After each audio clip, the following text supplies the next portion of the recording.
Locked On Podcast Network and Odyssey present Locked On Sports Today.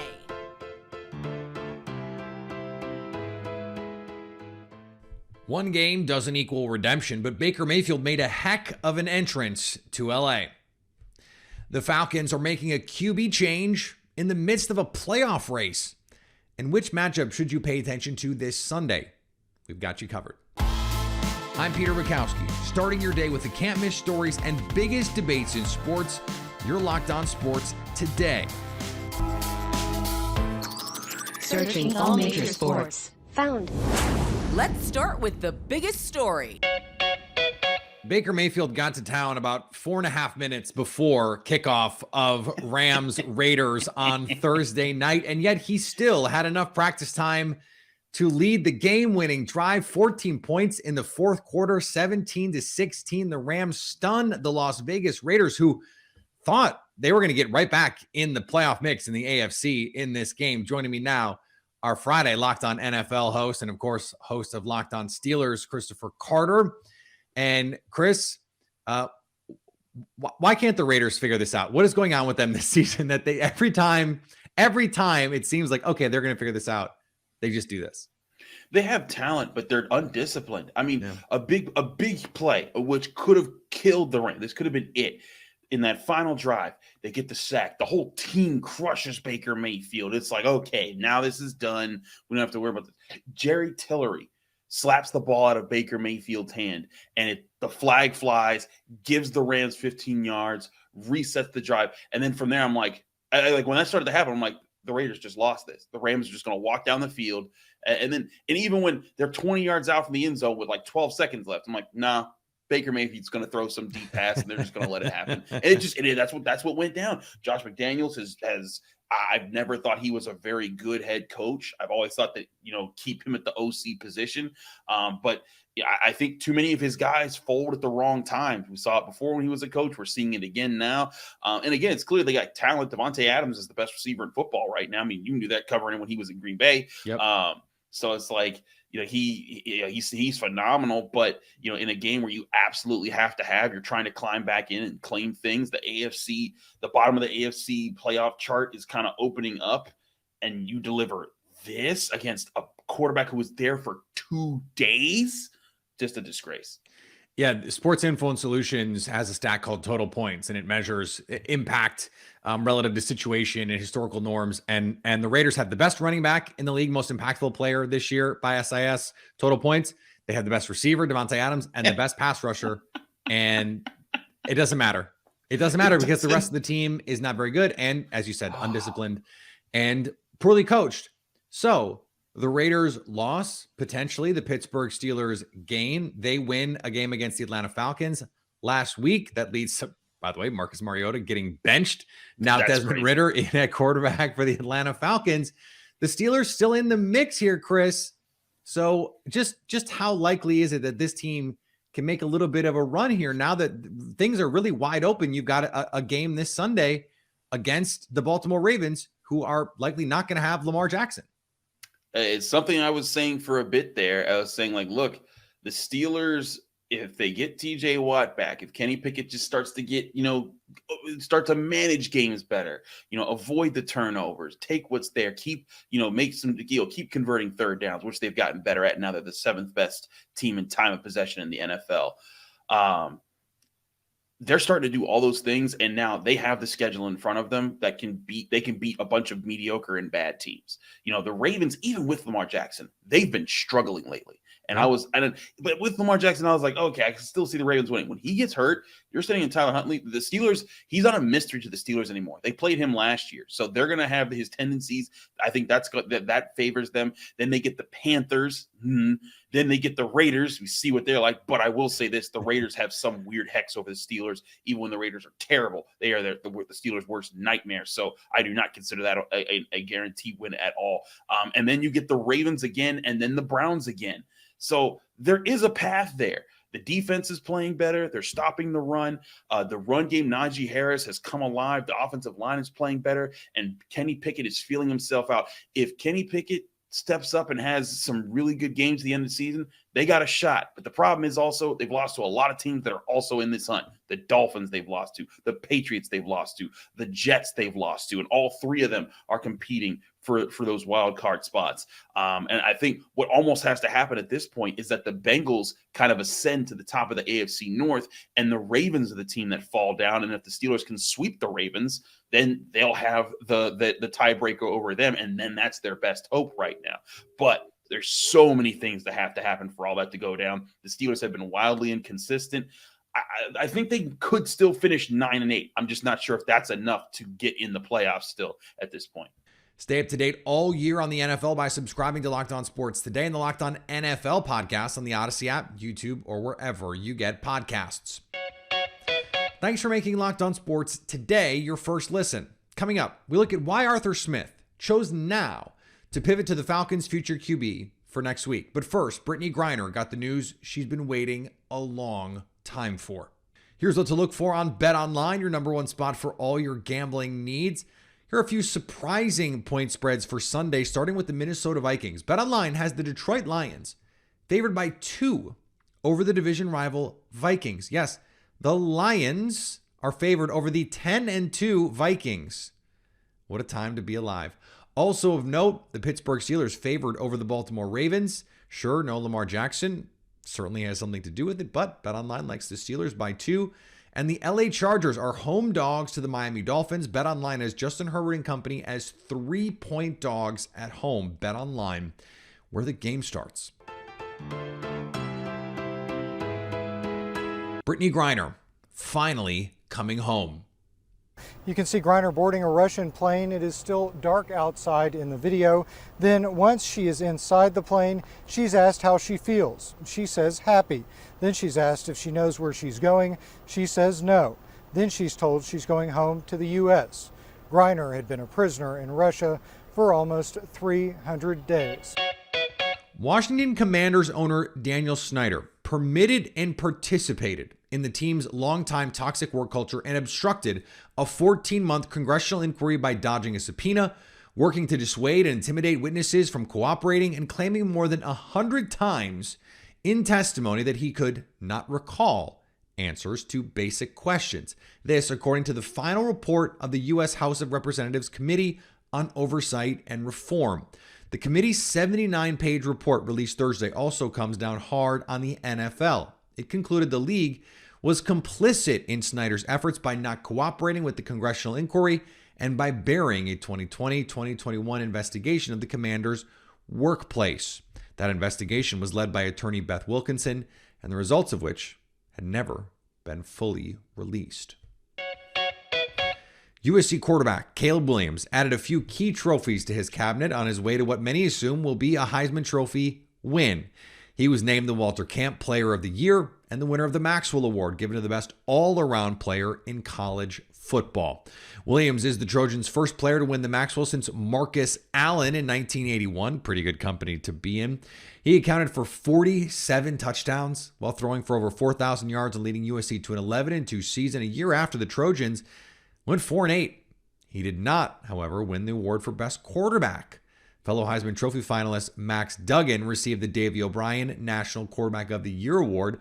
Duggan threw for 3,725 yards and had 36 total touchdowns for TCU this season. As for who will hoist the Heisman, well, stay tuned. On the hardwood, the Miami Heat took down the LA Clippers. After 2 demoralizing losses, the Miami Heat get a much-needed win over the Clippers thanks to Bam Adebayo and Jimmy Butler. I'm David Ramil, the host of Locked On Heat. Heat head coach Eric Spoelstra vowed that the team would be better after getting blown out by the Detroit Pistons on Tuesday night, and that was absolutely the case on Thursday, with Miami winning a close game over the Clips that featured strong performances from Caleb Martin, Tyler Hero, as well as Adebayo and Butler. Victor Oladipo also made his second appearance of the season and showed some flashes, but is still clearly finding his rhythm, coming off the bench for 6 points in 21 minutes. The Heat dominated the painted area, outscoring Los Angeles 58-32, thanks to Bam's 31 points, with all 14 of his made field goals coming in the paint. And after Hero scored 8 points to lead a Heat comeback in the fourth quarter, it was their closer, Jimmy Buckets, who scored the last 8 points for Miami to seal the win. The optimistic view of the game is that with Butler in the lineup, Miami can look as dangerous as ever and is capable of playing basketball with a purpose and structure that certainly wasn't evident when he sat out on Monday's loss. And on the ice, the Detroit Red Wings were not all there in a loss to the Florida Panthers. The Florida Panthers come back home from their West Coast trip and defeat the Detroit Red Wings by a final score of 5-1 back at FLA Live Arena. What is up, guys? It's Armando Velez from the Locked On Florida Panthers podcast. And for the third time in the last 4 games, the Florida Panthers win by a score of 5-1. And in this one, there was signs of the Florida Panthers on how they looked last season. And what do I mean by that? The Florida Panthers were winning faceoffs in their defensive zone on the PK. They were getting in transition against the Detroit Red Wings, a thing that happened a lot last season. They were protecting their goalies, only allowing 20 shots on goal for Sergei Bobrovsky, even though one of the goals that he let in was a little bit of a soft one. But a lot of key contributors as well for the Florida Panthers. Some of the call-ups getting on the scoreboard as well. Chris Tierney got on the scoreboard. Matt Kierstead as well, his first goal of the season, his second career goal as well, and some of the younger guys as well. Etu Luostarinen now 2 away from tying his career high. Matthew Tkachuk also continues to just be a force. The Atlanta Falcons are 5-8, but believe it or not, still in the mix in the NFC South, which says more about the NFC South than the Atlanta Falcons. But they are making the quarterback move that many Falcons fans were hoping for in Desmond Ridder, our Marcus Mariota. Joining me now from Locked On Falcons, Aaron Freeman. And Aaron, as I mentioned, this is a move that a lot of fans have been clamoring for a while. I guess why now, which is another way of saying why did it take this long, but why now? Yeah, that is the question, right? And we'll probably get some insights from Arthur Smith in terms of what his decision-making and the process behind that when they sort of get back to work on Monday. So we will wait with bated breath to hear what he has to say. But it feels like, for the most part, the Falcons have been hoping that they would sort of evolve their passing game from this sort of run-heavy offense this season that they've been throughout the season, had a lot of success running the football. And I think they were giving Marcus Mariota a pretty long leash to show that he could elevate this passing game and give the team a little bit more balance on offense. And we just haven't seen that development the last couple of weeks. So I think it all kind of came to a head against the Steelers in a very winnable game. The Falcons have had several winnable games that they've lost over the last month. And, I think with Arthur Smith, standing there on the sideline watching Marcus Mariota miss a bunch of throws in that game, and then ultimately it culminating in a game-sealing interception from Minkah Fitzpatrick, I think it was kind of the final straw for Arthur Smith. And it was like, okay, I think it's time to get a spark, and we need it from the young guy in Desmond Ridder. Yeah, particularly on those downfield throws. I mean, this is an offense that wants to be run the ball and shot play you down the field. Marcus Mariota has not been great executing in those situations. It doesn't help that your superstar, potentially tight end, is hurt and then was not a part of the passing game much in the beginning of the season. So what is it that Desmond Ridder can bring that Marcus Mariota did not offer? Or just where do they want to get better if they could? Yeah, I think you pointed out a big part of it. It's, Mariota was essentially, I think the numbers show that he was the worst deep ball passer in the league this year. Yeah. And so just Desmond Ridder just being league average would be a massive upgrade in that arena. You also saw with the loss of Kyle Pitts, you also saw the rapport between Mariota and Drake London really not developed. They really looked like they're on different pages these last couple of weeks. And he was just kind of throwing it like 6 feet ahead over Drake London's head, which is hard because that's a big dude. Yeah, he's 6'4". So you got to be missing by quite a bit, and he was missing by quite a bit to Drake London. He was missing by quite a bit to Kyle Pitts, which is part of the reason why Pitts' production was down this year. And so you're kind of hoping that Desmond Ridder, who roomed with Drake London during minicamp, they seem to have a pretty good relationship, and this may be a 1-2 combination here in Atlanta for years to come, but you're just kind of hoping that, okay, with the deep ball passing, getting your now number one receiver more involved in the offense, these are some of the things that Desmond Ridder can do.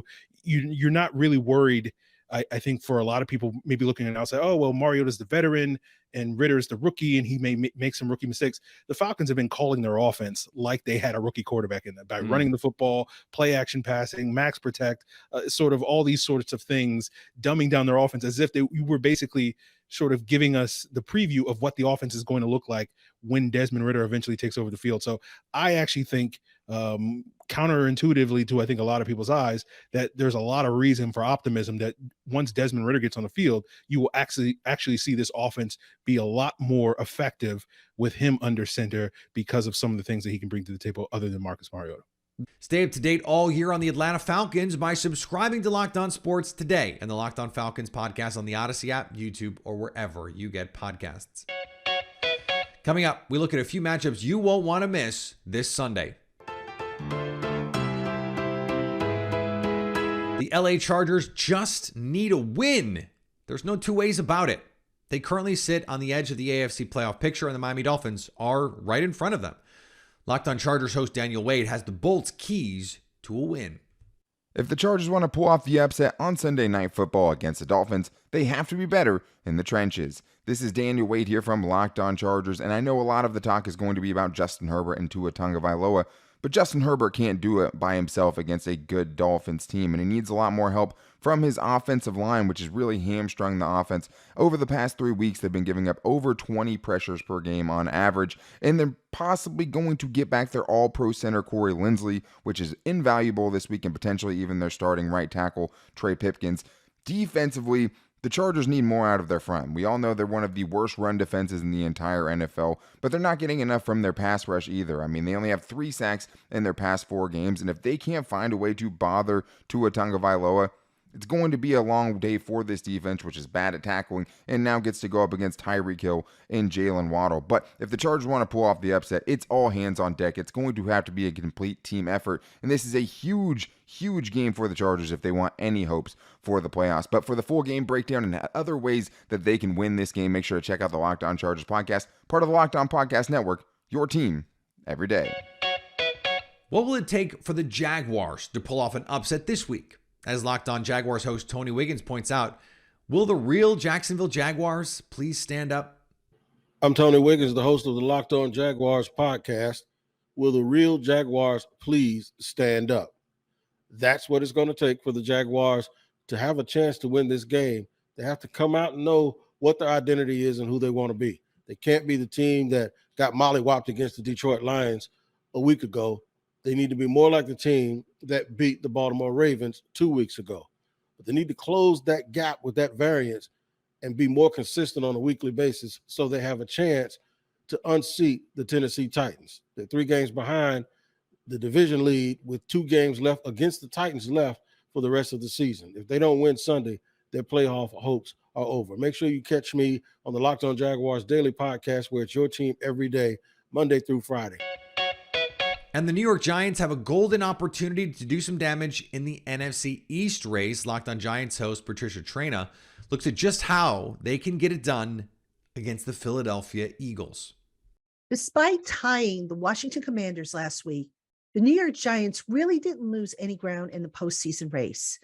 But if the odds makers are to be believed, that could change this weekend when the Giants host the red-hot Philadelphia Eagles at MetLife Stadium. Hi, everybody. Patricia Traina reporting. And for the first time since 2016, the New York Giants are in control of their own destiny when it comes to the playoffs. The problem is that not many people saw this Giants roster as a playoff contender, and they contend that the Giants have, in fact, overachieved in their first season under head coach Brian Daboll. Adding to the naysayers' argument is that the Giants roster has taken such a hit at key positions, receiver, defensive secondary, linebacker, and offensive line, to name a few, that they just don't have the depth necessary to cross the finish line successfully. But here's the reality of the situation. If the Giants want to make noise in the postseason, it starts with winning their division games, of which the Giants are currently 0-2-1. For all things New York Giants, keep it here on the Locked On Giants podcast. And finally, the match returns tomorrow with Tiger Woods and Rory McIlroy taking on Jordan Spieth and Justin Thomas. After pulling out of the Hero World Championships due to a right foot injury, Woods is grateful for an easier way of getting around at the match, saying, "I can hit golf balls. It's just hard getting from point A to point B, so the cart will certainly help a lot." I mean, I get it. I'd rather play golf with a cart than walk around all day too, but sometimes I do it. I get it. Tiger Woods. I mean, Tiger Woods could have someone carry him from hole to hole, and we would all be like, yeah, we get it. It's Tiger Woods. That's totally fine. Thanks for making Locked On Sports today your first listen. Now go find your favorite team's Locked On podcast and make them your second listen. Coming up Monday, will Joe Burrow get his first career victory over the Cleveland Browns? Yes, that's a thing. So at least until tomorrow, stay Locked On Sports today. Locked On Podcast Network and Odyssey present Locked On Sports Today. For more episodes of Locked On Sports Today, go to our video on demand. Click on Sports at the top of your screen. There, you'll find past episodes of Locked On Sports Today, plus other Locked On shows on demand.